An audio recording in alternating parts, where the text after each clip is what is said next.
Dugo po.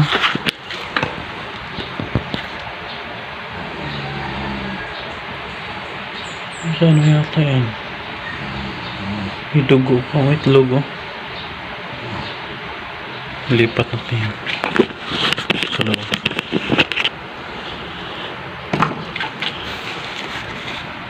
Ngayon mga kaibon, na-discarte nyo kasi bawal hawakan yan eh. Yung egg, kasi pag nahawakan nyo yan, kakainin nila yan, babasagin nila.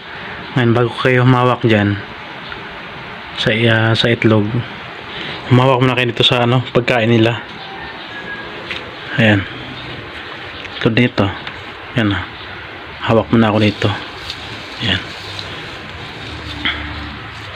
yan, discarte nyo yan mga kaibon.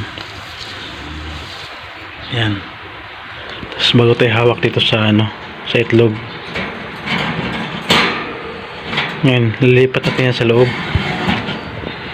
Ayan, kukunin ko na. Ayan, lilipat ko na sa loob. Siguro itlog ng to,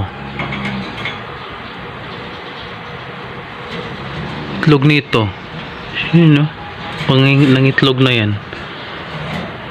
kasi may dugo eh. May dugo yung itlog. Parang itlog na yan anak yan eh. Yan anak.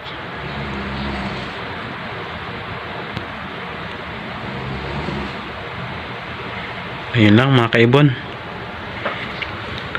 Okay, papasok na. Bye bye. Bye bye mga love birds. Bye bye.